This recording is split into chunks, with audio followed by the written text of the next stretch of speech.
Hello guys, what is up? My name is Dylan. Welcome to the Popcorn Podcast. I hope everyone is doing splendid. Episode number 14 today, a particularly exciting one as we have some brand new guests. It has been a while actually since we've had completely fresh faces on the couch. So Nigel, Tazziii, welcome. Thank you for coming on the podcast and taking time out of your day to talk about the Marvels. Why don't you guys, for everyone watching and listening at home, why don't you guys tell the folks all about MAYAMADATV, a little bit about you guys and what you guys do? Yeah, where to start? So Mayamada is our creative brand, and I'm the co-founder, Tazzii's creative director. There you go. And it's our own universe of characters and stories. So we're very big on storytelling and using that as a way to develop creativity in others. So we've created our own manga universe. We do different stories within that universe. So if anyone's into manga or anything manga adjacent, you're at home here. And then we also do a lot of like games events and podcasting, although not exactly like this, but we do develop a podcast as well. So yeah, and then the events too.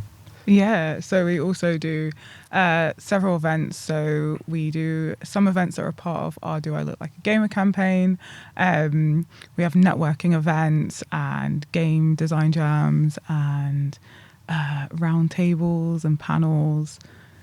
Yeah, and yeah, so it's all about creativity. It's all about like our focus is like on young people and diverse talent and how to sort of bring more diversity into industries, but then also just like entertainment, fun, and making something. Hopefully the books are interesting to read, the events are fun to attend, and then building a brand that's like based on that.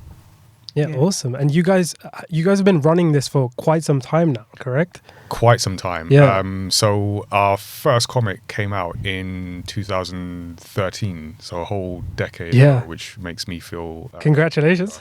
Yes, I have survived. That is good. And then like the event came later, since I think 2015, and then met Tazziii in like 2017, I think it was. There you go. So yeah, it's all been like quite organic in that sense. And by organic, I mean there was no plan at the beginning. But look at us now. And then 2020 happened. So yeah. the online presence got a lot bigger. Yeah. No, for sure. I mean, props to you guys for going as long as you have and is going as strong as you have. You guys are clearly doing some amazing, really exciting things. Thank you. I mean, I know we all connected. I mean, you guys connected to me through your podcast, Story X Story, which of course has a real focus on diversity and stories specifically.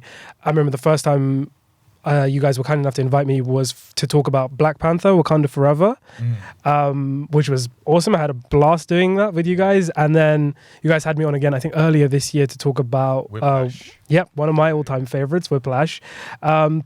I sort of have an idea of your stances on like Marvel and like the MCU in general, but I mean, do you? but that was good. Okay, but since it's been quite a while since we last spoke, I do want to just straight up ask you, what are your general thoughts on the Marvel Cinematic Universe, the MCU? Are you fans of this universe? Tazziii, you want to kick this one off? I do love Marvel. I mean, who doesn't? Like at least one aspect of Marvel, right? I used to be a lot bigger of a fan, but I think Phase 4, Phase 5, like there's just too much going on, and I have enough stories that I'm a big anime fan, and I'm like watching One Piece. That's a commitment as it is. the live action or the actual anime? No, the actual anime. I'm on like episode 500 and something. Nice. And so like I've already got other entertainment commitments. And you know, spoken for. Yeah, I'm spoken for.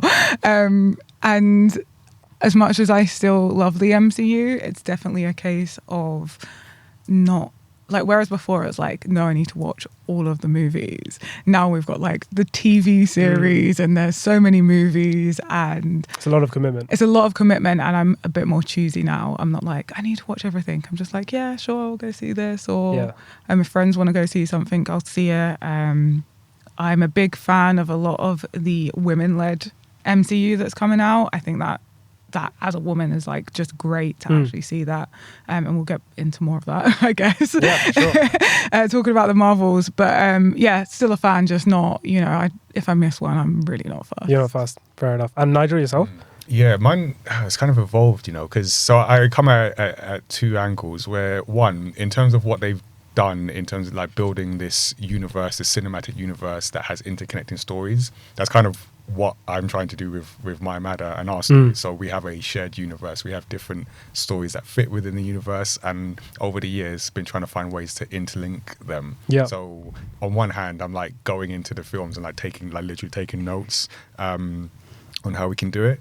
So I just appreciate for what it is. I think for what it is, it's amazing. However, with Phase 4 and 5, I do feel the quantity over quality is hurting them. And when they first announced like they were doing like TV series and as well as the films, in the back of my mind, I was like, because like for the average comic person who's into like Marvel, and I guess DC have this as well, there's so much content, but you're used to it. And I question whether the average cinema goer is going to do all that, all that following up. I just don't think they will. So I don't think the strategy is going to work as much content as they've got. No. I have a question. Go for it. Who watched like the Netflix Marvel stuff? Oh, Daredevil, Jessica Jones. You mean, are you talking Netflix. about? Are you? Yeah. So I watched all of that. Yeah. Yeah. Okay, cool. Yeah. Did you watch it? I watched some of them, yeah. Yeah. I watched both Daredevil, Iron Fist, and Luke Cage, Jessica Jones. Didn't watch Luke Cage. Okay. Yeah. For my money, Daredevil season 3 is the best. Oh my god! Don't even get me. We should do a separate episode on Daredevil. I think Daredevil. Oh, I miss it so much, man. Yeah. They're bringing Daredevil back in Born Again, but I've got like sort of reservations about that, too. and we'll see how that plays out. But I loved the Marvel sort of Netflix. Yeah, it was great having that as like a separate thing. Yeah. Now it's like, a load of shows and they're all intertwined. It's like, now it's homework. Better as a, and I loved The Punisher as well. I don't know if you guys saw The Punisher as well. No, I watched like one episode. That wasn't for you. I was like, not for me. Yeah. No, fair enough. Fair enough. No, but exactly. I mean, this sort of goes on to sort of the larger point about like sort of, well, specifically the Marvels. I know it sort of has as of when we're filming this, it's not even been a week since it's been released, but it's had the lowest opening of any MCU film ever. And I mean, it took in $46.1 million in North America for its opening, and it's being predicted to come in at less than 300 million worldwide. And for Marvel and Disney, that is substantially very, very low.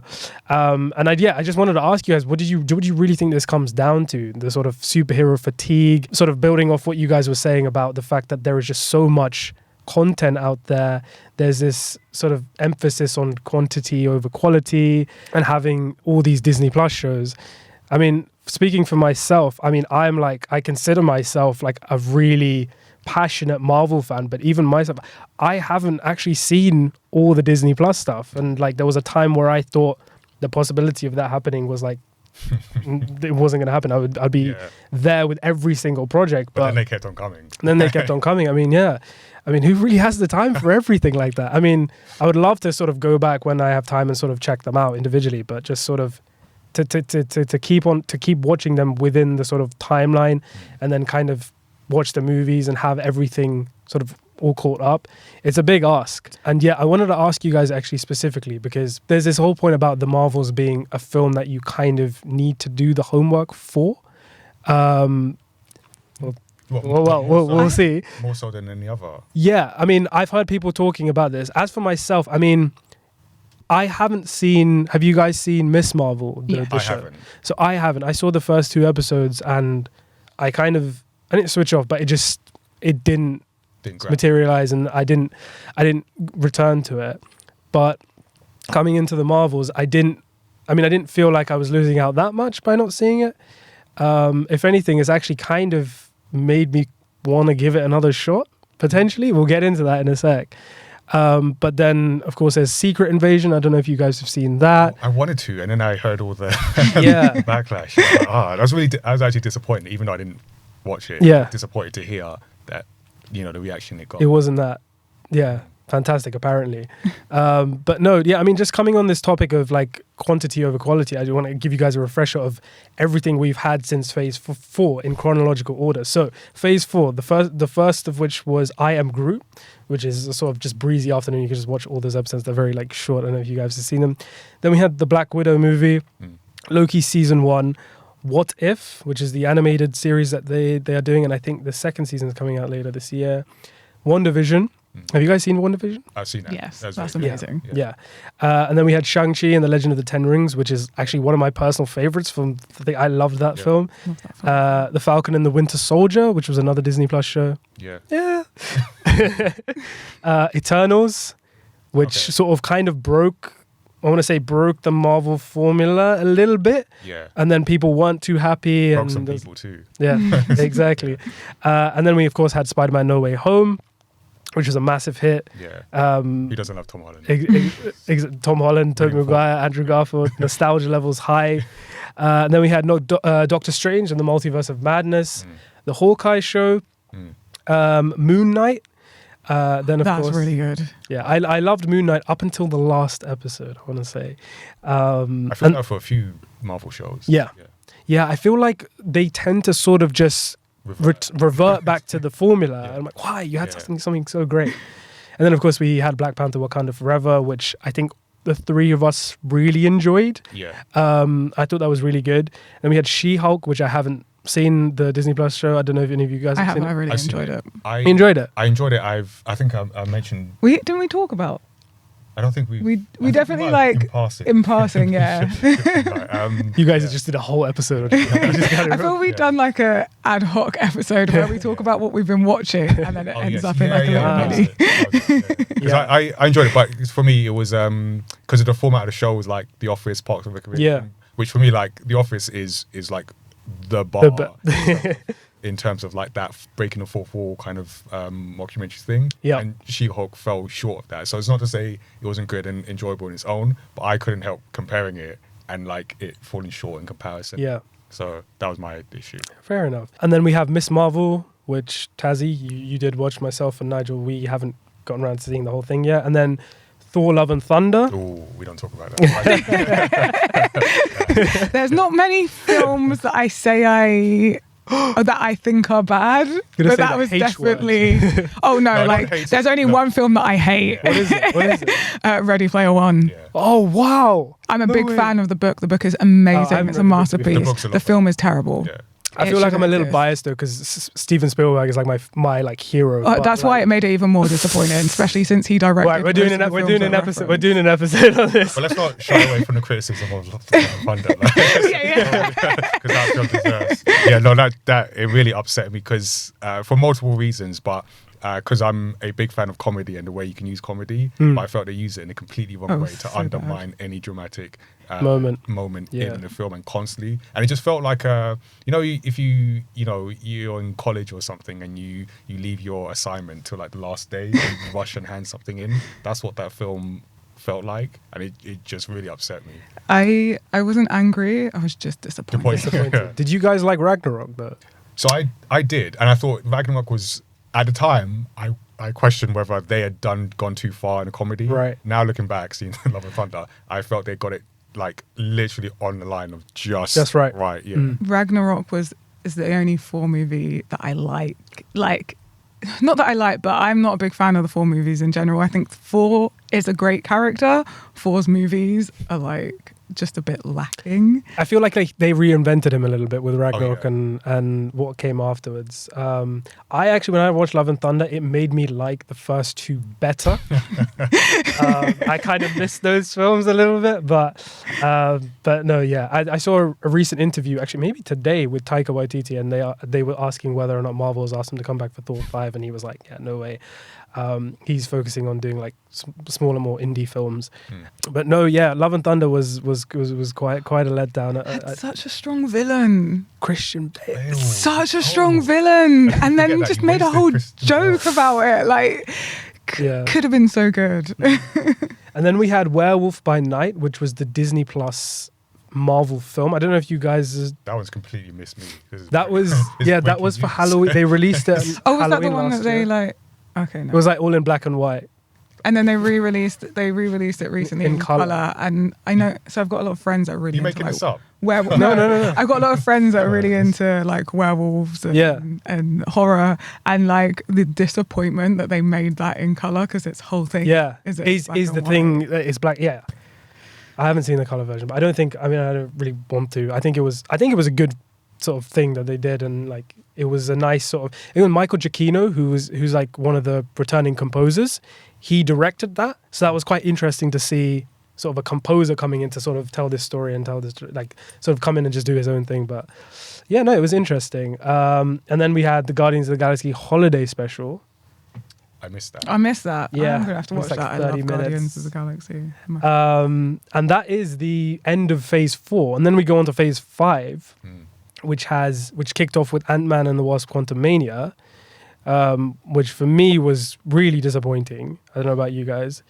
I feel like it was mid. It was mid, but I don't think it was bad as everyone. I feel that was the point where I felt this is now the criticism of the Marvel as a whole, and this film is getting it. Yeah. I don't feel it was as bad as everyone was saying. I think it's like a fine film. It's fine, yeah. But sort of like because they were.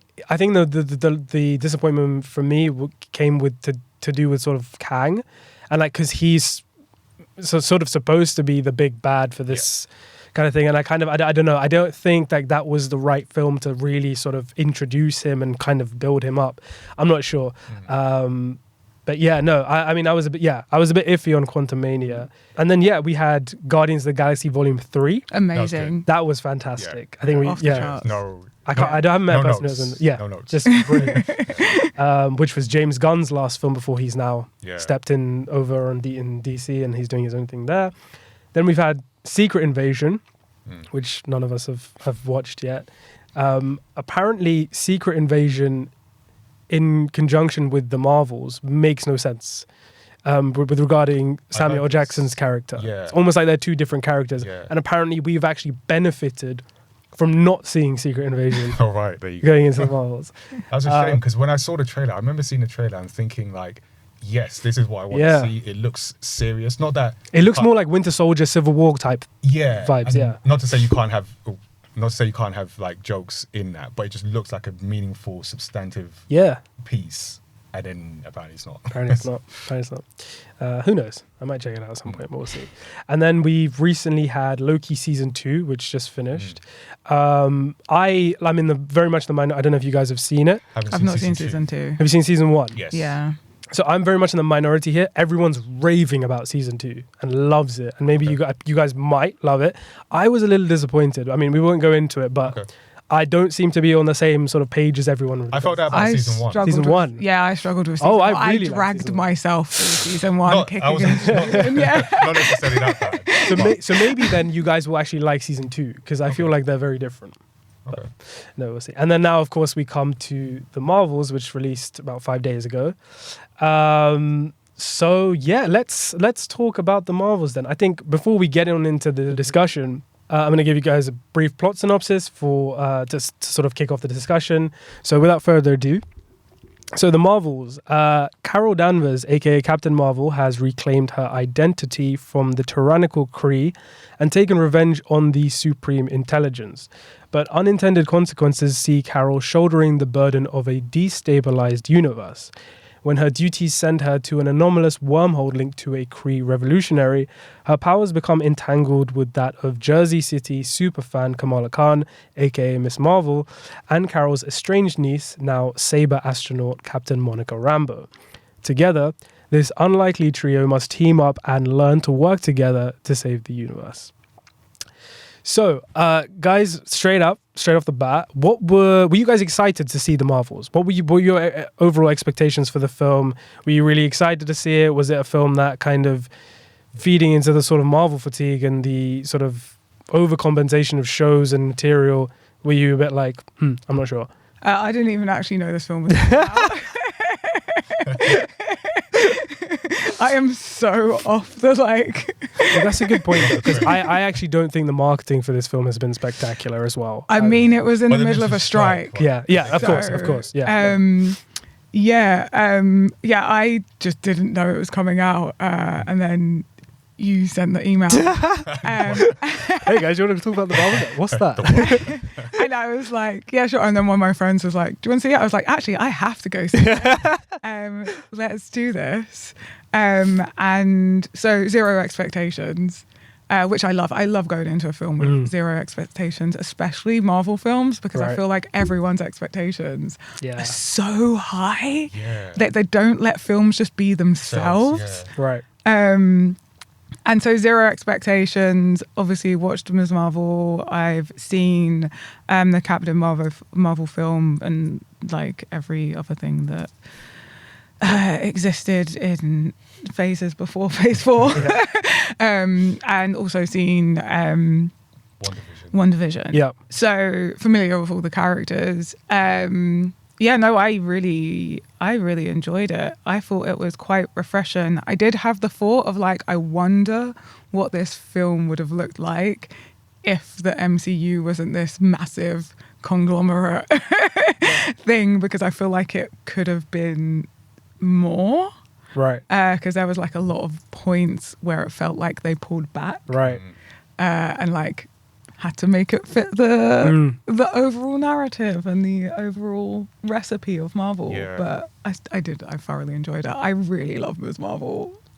She is such a delight. Yourself, Nigel? Yeah, as you know, the expectations thing, because I knew of its existence. So I had that much, But I've kind of gotten to a space where not necessarily actively avoid trailers, but just especially if I know I'm going to see it, I'm just like, let me just go see it. And I felt this particularly with Spider-Man, is it No Way Home, the recent one, where I don't think I watched the trailer for that, but I heard enough to know that maybe Tobey Maguire and Andrew Garfield. But what I saw was like speculation turned to expectation. Yeah. Whereas like I felt that people like if these two aren't in it, right. Okay. Whereas I was just like, yeah, I've heard they might be, but I'm not expecting them to be. So when they came on, I was like, oh, this is a really cool moment. So I've tried to like keep that. So with the Marvels, just like I'm gonna go see it, and for that I just enjoyed it. I felt it was well done. But like you say, Tazziii, I feel like I don't know. You can start to feel the can't do too much here because that person's got a series or they had a series or whatever. So I felt some of that, but I felt as a package, I enjoyed it. I felt it was well done. But I do feel it could have been more, and I guess we'll get into like why that could have been. I thought it was cool. It was nice ride. Yeah. I mean, I feel like I'm in a similar sort of boat to you guys. There was a time where I was literally excited for every single Marvel project coming out, regardless of whether I cared about the character or not. Yeah. Just because it was within the MCU, and I was just excited to sort of see how it would play into, I guess, the overall narrative. Yeah. With the Marvels, I feel like this is the first film that Dylan, me as a super fan, has really just sort of I've just sat back and kind of just turned my brain off to any sort of anticipation or whatnot for this film. And I actually kind of benefited from doing that. Yes, it hasn't really had the marketing that some of the other Marvel films have, like you say, because of course the strikes and, the actors not being able to talk about it. But I mean, in general, from what I'm seeing in the fandom and sort of course, we can go all into sort of the toxicity of the fandoms and how sort of dangerous that can be and whatnot.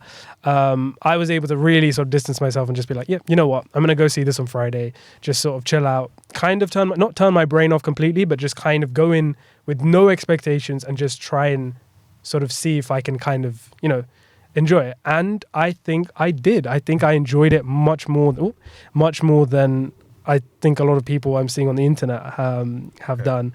Do I think that The Marvels is a great film? Not really.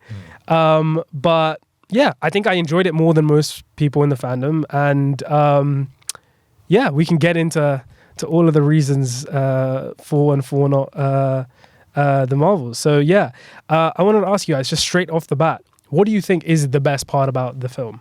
If you had to boil it down to one thing, what was your favorite part? Mine's nothing that's actually technically good. Okay. But I discovered my favorite Marvel Universe planet. Oh yeah? Oh, the singing planet. Yeah. As soon as that came on, I was like, I want to live here. Are you a singer? I found, but no, but I am someone that walks around the house and sings what they're doing. You know, when people say like, oh, no one could ever just like about musicals, they're unrealistic. No one just breaks out in song and everyone knows the song. No, actually that happens. Yeah.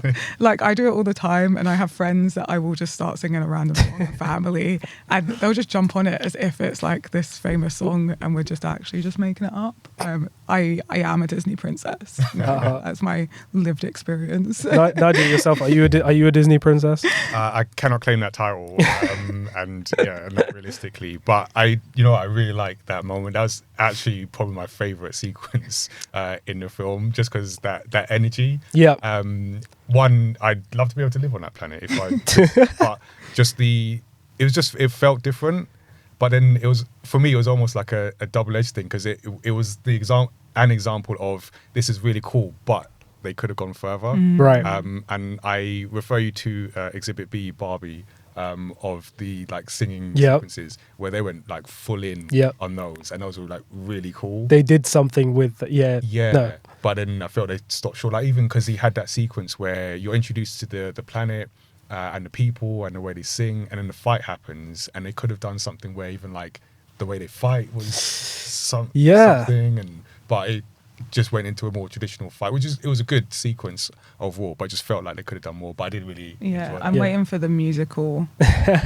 So what you're saying is you wish that they really doubled down on that element and used it more as a storytelling device, as opposed to something that was more so like a gimmick and kind of just for fun. Yeah, because in Barbie it fit into the overall narrative well, and it was like they went, like I say, they went all in on it. And it was Ken like just pouring his heart out. And exactly. And it fit like narratively. It fit exactly what was important for the character at the time. But then it just wasn't at the time. But yeah, and I feel like the overall like the dynamic between the three. Yeah, I really enjoyed that, especially Miss Marvel. Was great, but then because you had, let's talk about Iman Vellani then. Let's do it, because I mean, sorry to cut you off, but I think she is probably, definitely one of the best aspects of this film. Yeah, she's delightful. Yeah, like I was just saying at the start, I haven't seen the entirety of Miss Marvel, the show, but this film is kind of making me think like, maybe I should go back and give this a shot. And like, I think she's terrific. She's just really infectious energy. She's the fun of the film. She's also the humanity of the film. I think she's terrific. You were saying, yeah. Yeah, no, because I haven't seen any of the show. Right. But like you, I kind of want to go back and see more about the character. But she kind of, brings the, what would someone be like if they were surrounded by this universe, but then actually got to participate. So she has the energy of someone that want to give away to like be an Avenger for a day. She's like really like appreciating the moment. But then what it allows is like I was saying, the dynamic between them, because you get the fun, the youthful energy. Then you get the more, I guess, the technical, slightly stoic with Monica, and then although Captain Marvel, I'm not sure how emotionally disconnected is how I would describe her. Yeah, that's a good description. Yeah, emotionally disconnected. So they all like needed something from each other. Yeah, and it was a good interplay between the three of them. Yeah, I did like that.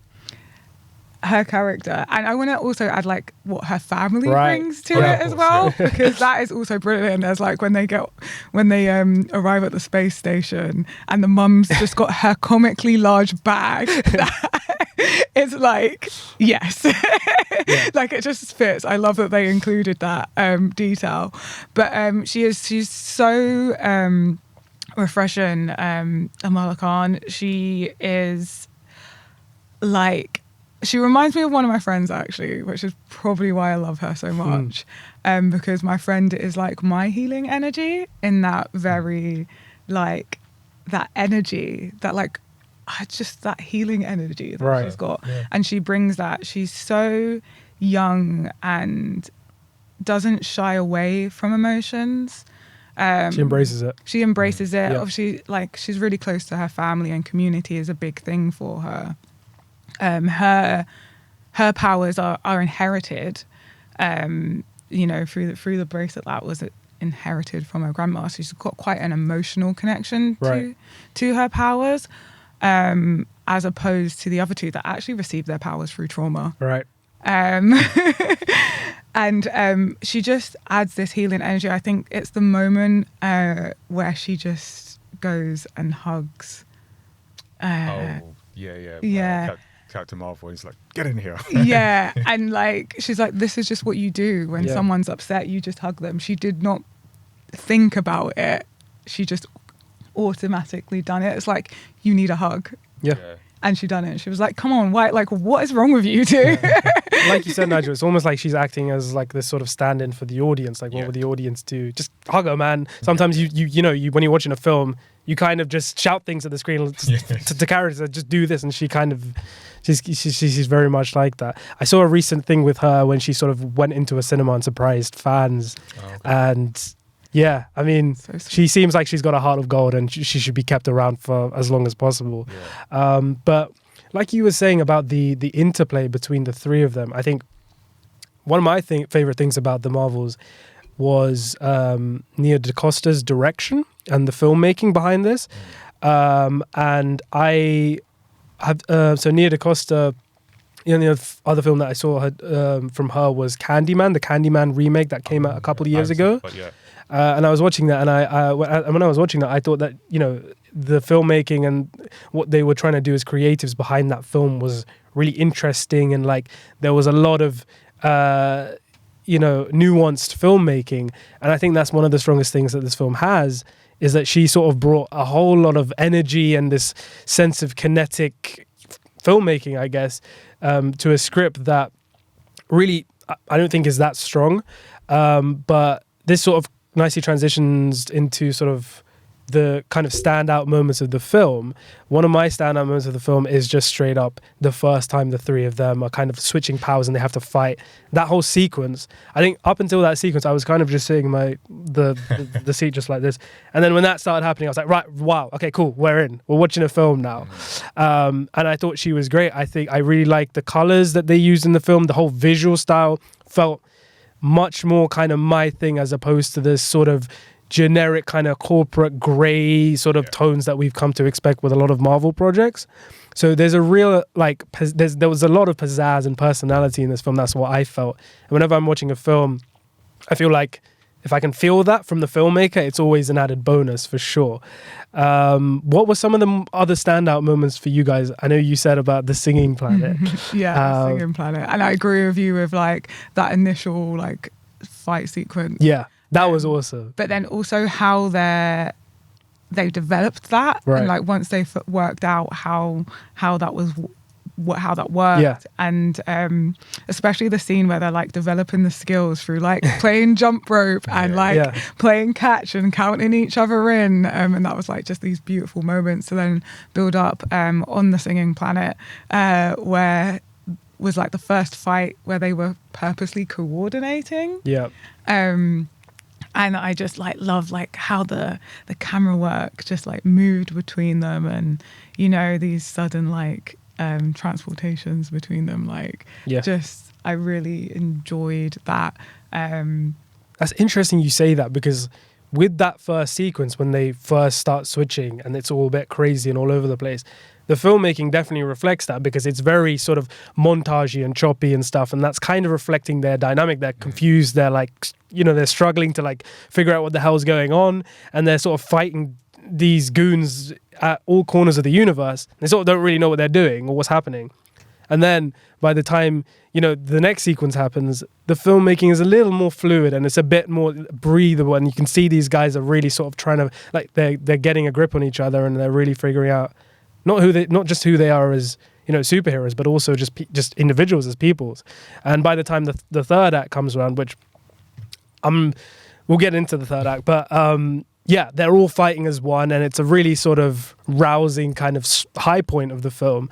I think, like I said, I think this film really benefited from someone like Nia DaCosta to come in and sort of do her thing. And I really enjoyed it.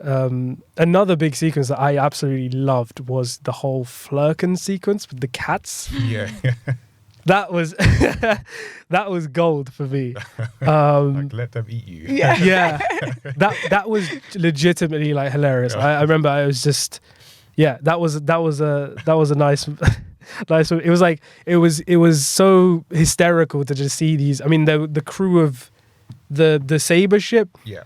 To sort of sit there and scream in horror as they have to sort of get. And you got like the announcement. Yeah. Be calm. Just let just let them eat you. And then like there's a bit where someone like ran into them. Yeah. I think Ms. Marvel put like a wall up, and they're like running. They're like, no. But that's funny because I knew it was an egg. You know, when we first find the like rat, I was like, that's Flerken babies right there. Yeah. And do you know how I know? How's it going? When Ms. Marvel's mum says that the cat's looking a bit tubby. Yeah. And I was like, women's intuition. Like a mum knows. No,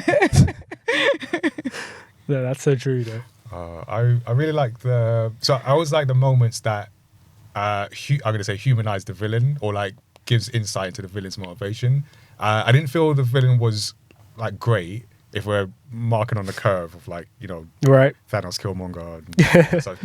But I did like the moments where they're not just out like destroying for destroying's sake. They have a goal, and their goal is like, you know, they want to save their planet ultimately, and it's linked to Captain Marvel because she's the annihilator that destroyed it. So right. I like that tying in the villain motivation, because I always feel like your protagonist journey is only as good as like the antagonist that they have to overcome and the meaning behind it. And if the meaning behind it is something you understand, like you can understand, like you destroyed my planet, my people, now I want revenge. So there was a moment where I think after they left the singing planet and then they realized like, oh, she's going after everything I care about. That was interesting to me, because I was like, okay, cool, now that fits. So you're saying the parallels between Captain Marvel and I think her name is Dar-Benn, the villain. Yeah. When you have that sort of duality, it's interesting. Yeah. Yeah. It means more than just like, oh, I'm super strong and I'm evil and I'm gonna just destroy things just because. So like when there's some kind of meaning. And I think because she really is an antagonist rather than a villain, right? Because like you can see her purpose and her missions. And Captain Marvel's just as much as of the villain in this situation as you know, like, deep really quick. Because like she's kind of the cause, like you know, but you know, she made a mistake and she does want to correct that, and I think there's a really like beautiful moment, and this was one of the moments where I'm like, I wonder where this would have gone if it was an MCU film, where what's her name again, the villain? Dar-Benn, Antagonist, where she's been like penetrated by the spike. Did we say spoilers at the start of this? I mean, it's too late now, but Put in the description.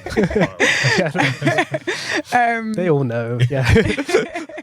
And I think I don't know, there's a discussion about, like, you need to pay us back. Yes. Right. Yeah. And then the idea is that, well, actually, like, Captain Marvel can by flying into your sun and charging it with all of your energy. And there's like a moment and it's like, will she, won't she? And I feel like if it wasn't an MCU film, we would have spent more time in that processing of that emotion, and like how that can go either way. But it's also a short film. So that didn't help as well. And then, that happened so quick. This is the thing. This I feel like this is easily one of my biggest problems with the film. And we can go and talk about the mixed aspects here. Was the villain Dar-Benn? Like, we're even struggling to remember her name, right? She looked really cool though. Yeah, no, she did. I mean, the costume design, like, it was great. The thing here is, like, the film is an hour and 45 minutes, which is, I think it's the shortest MCU film. And it's actually something I actually liked about the film, because they were like, it's a lean run time. It's like you can kind of come in, have a blast for an hour and a half, an hour and 45 minutes, and kind of just sort of just have fun with it and not really, take away too much. Sometimes that's kind of the best thing. That's fine, exactly.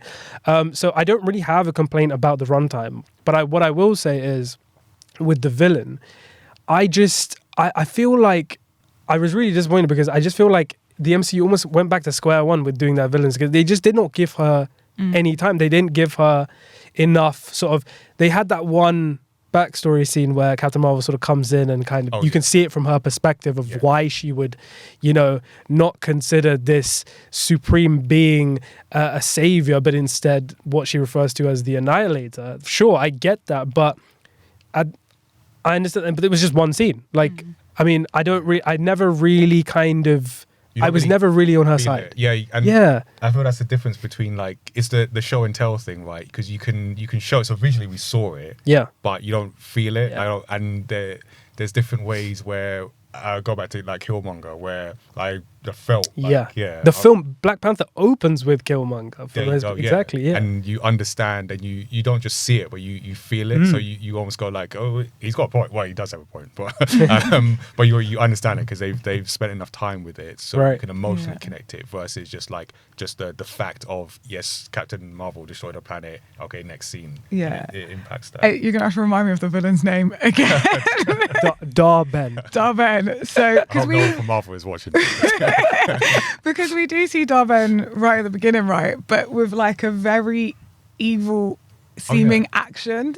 Like that could have been us learning more about Dar-Benn's motives rather than, oh, we've found the other bracelet, and like setting it up for the fact that Miss Marvel's going to be in this film. Like, I feel like do you feel like the backstory scene should have been first? Yeah. Because that's what they did with Thor Love and... I can't believe I'm referring to Thor Love and Thunder. No, that was a great... That was a great villain introduction. That's actually what they... In fact, that was the only good part of that film. Yeah, that was when I thought it was going to be a good film, and it was like, you're down here. Like, it was like this kind of downhill down here from there.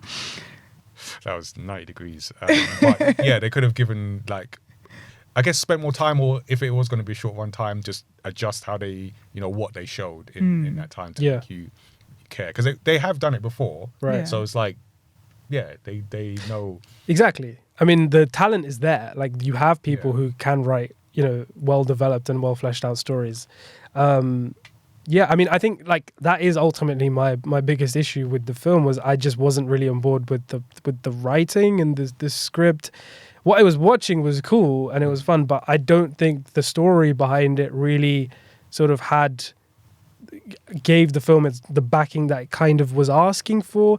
I just don't feel like the film really knew what it wanted to be. Like it was juggling like a lot of different things. It was juggling like leadership, teamwork, mentorship, family, to moments of like where there's like refugees and mass genocide. Like, there's obviously the Song Planet, which, if you're looking at it from a story perspective, I don't think it really works. But I mean, I enjoyed it because I was like, you know what? The creators have taken a risk. They said, fuck it.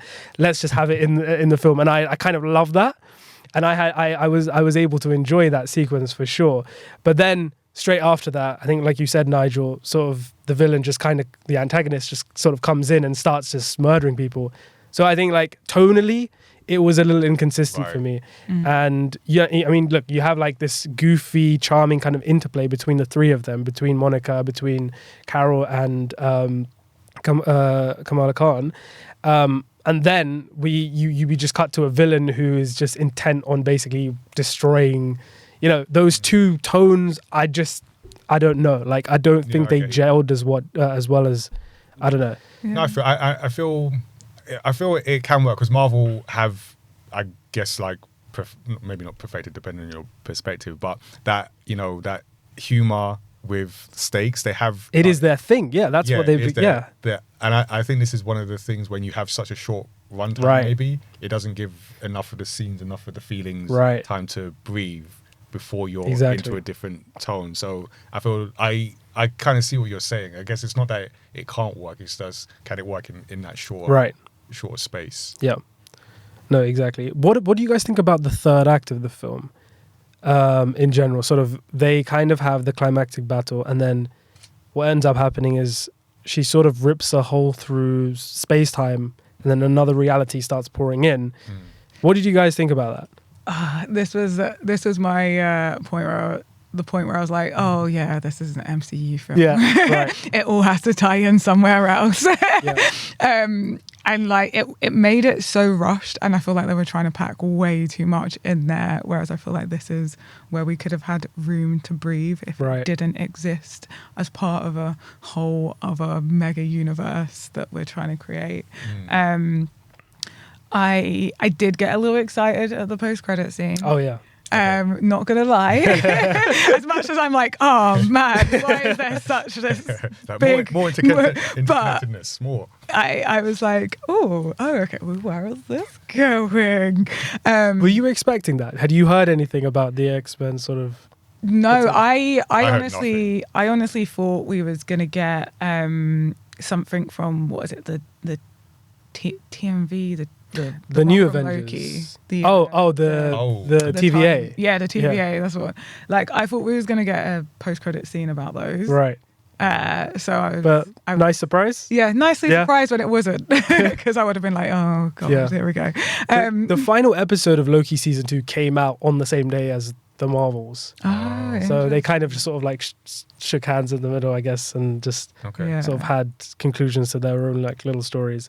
But yeah, no, I mean, the third act for me, besides, I mean, the X-Men stuff is, I mean, the X-Men for me, growing up, that's a whole nother story. We'll get to that in a sec. But like, I just feel like you said, Tazziii, it's like a reminder that, you know, cool, we've done this, and this. That's great about the film, but now we need to tie everything together and tie it into the bigger narrative.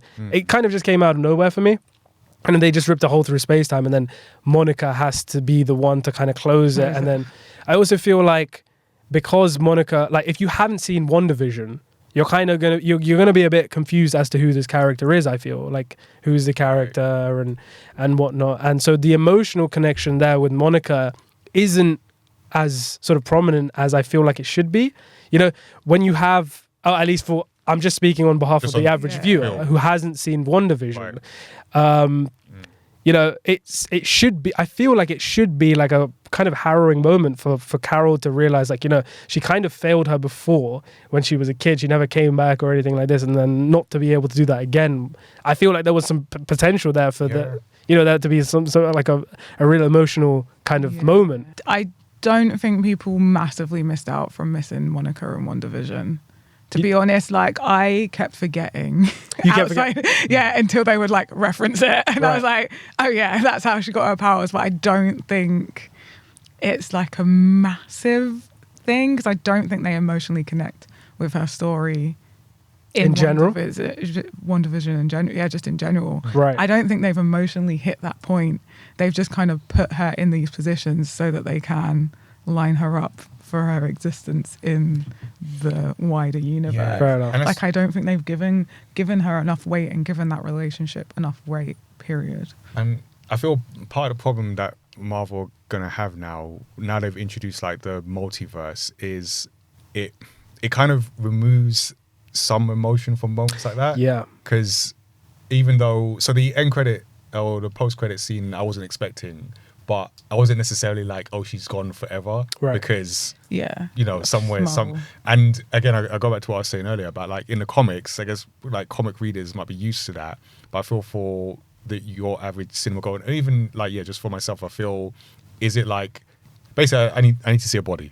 It's like, as grim as that sounds. Like, otherwise, it's just, oh, there's some. But even if you see a body, there's a multiverse somewhere that has them in it. So I think that's I think it's cool, and like what that could mean for like the storytelling going forward. But then it comes with the cost of, like, now people are going to go, oh, are they really dead? Is this really a thing? Is this all going to be undone? Does it matter? There's no real stakes. Like, as a viewer, like, I feel like there is stakes for the characters, but we'll never feel that, because we're like, oh, well, that character will just exist for us in some other way. I agree with that to an extent. Like, for example, I don't know, like, when, spoilers for Spider-Man No Way Home, when Aunt May dies in Spider-Man No Way Home, I still felt that, even though there's probably another Aunt May out there, the Aunt May for that Tom Holland Peter Parker. That's a good point, because that was a very emotional moment. Right, but I guess that story was, I mean, it had multiverses, but it was a very personal story. I felt like that film was. But you guys do make a good point about, like, you know, someone dies. are they really dead? Are they really good? This is the thing I've seen, like, sort of a couple of years ago, Robert Downey Jr. and like Chris Evans, you know, they had fully closed the book on Marvel and they said, you know what, we're done, finished. But now I'm hearing things that they might come back for Secret Wars and Kang Dynasty, and I'm like, no. So what's really happening? I don't really know. I saw something about it, and I feel that is like the corporate kind of entity taking over. Like, this worked, this thing over here isn't working. Let's just take this thing and put it here. Yeah. That's just like, I don't know, creative bankruptcy. Because if you think about like where the MCU is, and I feel like one of the underlying problems is just like expectation. Yeah. Because when it was it 2009 or when 2008? Iron Man came out, there were no expectations. No one watched Iron Man saying, "Oh yeah, I can't wait till Thanos." Like, so no one. We were just taking it as we go. Yeah. Whereas since Endgame, we now have expectations. Now everything is like, is this another Thanos? Is this as good as Thanos? You know? And Marvel don't do themselves any favors, because like with this movie, it was like, oh, now we need to tie it all in. Like, whereas if like with Iron Man, that wasn't tied into anything. Everything kind of like, and I guess for the purpose of it being like literally the first one, there wasn't all the baggage that came. So I kind of. But even like for like the whole of Phase 1, I feel like even though you were building up, it was still like you still had these individual stories. Yes. Right. And they felt individual as well. That's the other thing. Yeah. Like, you could watch them standalone. And it's just become now about Easter eggs and kind of how this relates to this and this and this and this. Yeah, I don't know. It's like, and this is a really random analogy I'm going to make, but in the early days of The Simpsons, I don't know, stick with me on this. The early days of The Simpsons, when it had like celebrity guest appearances, it was never necessarily like celebrating, oh, we've got this person. It was worked into the story.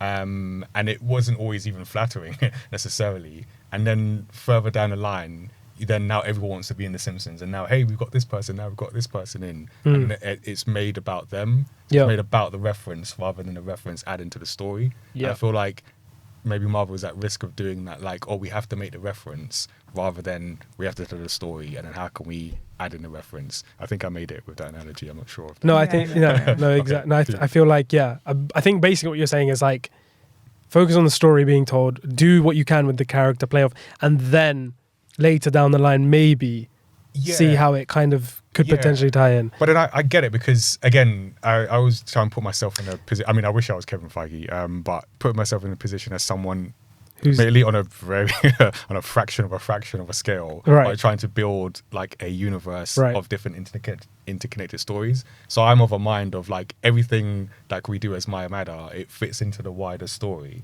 but it also has to exist, and that balance as well. So I understand it with like, again, a fraction of the budget and everything. So I'm not saying, because I sometimes I see some of the conversation around that they should not do it. I don't think they should not do it. I think they should just like do it better, as bad advice as that is. But they should keep doing it by just do it subtly, or it's almost like it's like when you become too aware of, I think they're too formulated, and there's not enough art. Like, if you make it too formulated, and I think this is a combination of the studios and the shareholders, and the audiences, because expectations, but also like, sometimes I'm like, Marvel, just put your foot down and be like, this is what you're getting. You'll like it. And you will like it. And just like, it's just, there is like, obviously you've got to please your audiences, because they're the ones that fill the pockets of your your shareholders.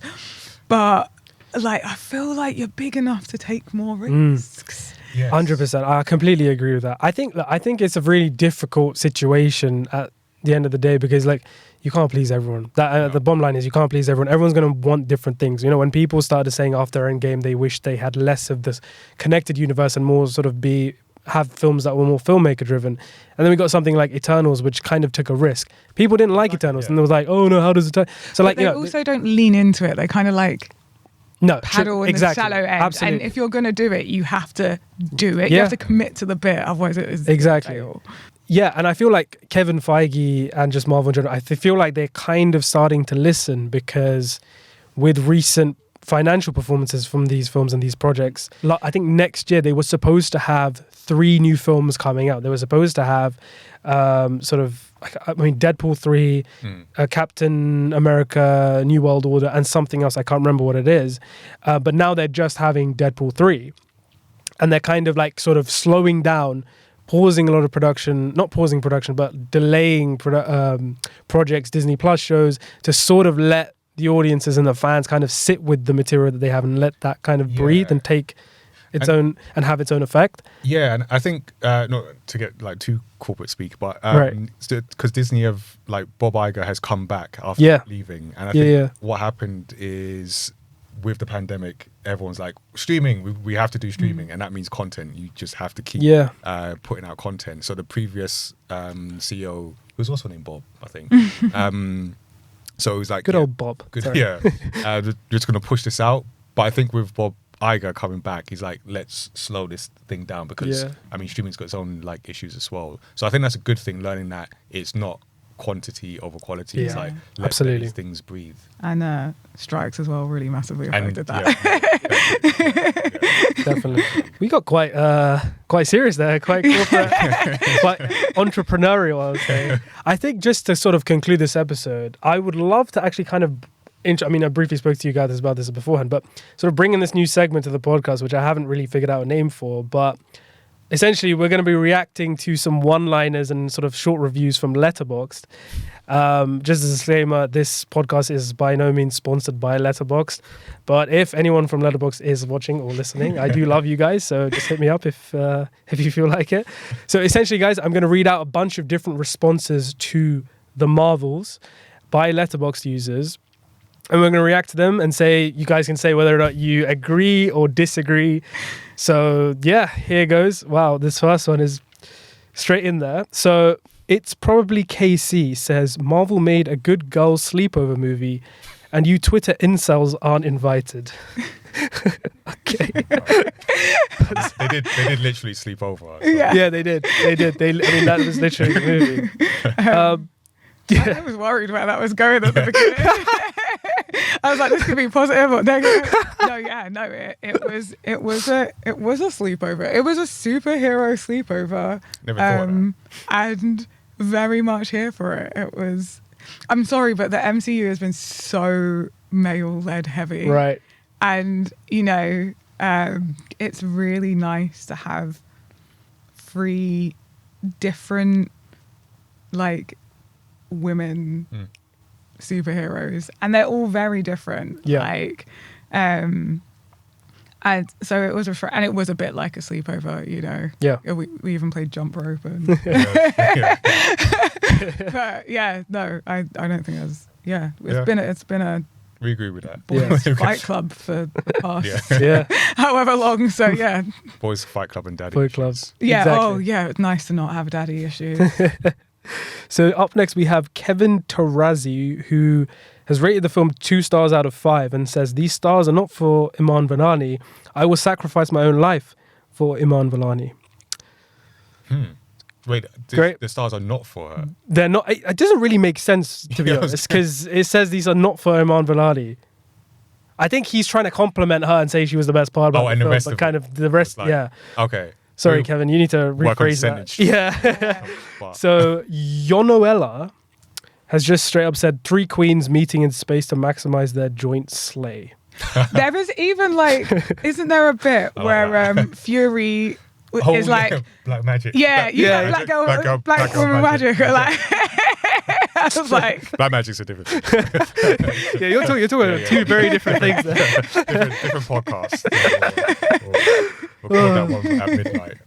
But he was like, when she was trying to figure out how to fly. Yeah. I'd appreciate that. So Eli has rated this very high. He's rated it 5 out of 5 stars and says, Goose is laugh, Goose is love, and Goose is life. Interesting. Fair. Yeah. Are you guys more of a cat person or a dog person? I am actually a dog person, but I love cats. I love animals. Okay. So and especially cute. I love all animals. That's a lie. I really like snakes as well. You like snakes? I love snakes. I used to like snakes. I don't know. I don't dislike snakes. I've got an interesting article on steaks, but that's a whole other, Right. whole other thing. But yeah, a room full of kittens, I would. Nice. I'd die in a good way. And speaking of which, Rachel says, I'm a cat lady, so I was having a grand old time. Yeah. Good for you, Rachel. Yeah. Good for you. Sydney says, half spunk, half schlock. Nia DaCosta is innocent and Iman Vellani is the cutest person to ever exist. I think we should just make movies about the Flerkens now, the FCU. Yeah, I'd watch it. I'd watch it. Yeah. Cino's cat's just like, devour. Yeah. The little kittens. And then spit it out. I feel like if I'm going to take one thing from away from this film, it's going to be that entire Flerken sequence. Yeah. For sure. Don't run from kittens, people. Yeah, I'm trying to save you. I don't know. It makes me like, because I saw earlier today, I saw a cat. I was like, just distance, just in case. Sam says, I'm no marketing expert, but I feel like calling this The Marvels instead of Captain Marvel 2 might have literally cost it about $500 million. What do you think about that? I think Sam's definitely not a marketing expert, but Yeah. is that to say like it should have been called? He's saying it should have been called Captain Marvel 2 and not The Marvels. No, I think The Marvels was the better naming. Yeah. I think the marketing issue was not the naming here. Right. No, that's it.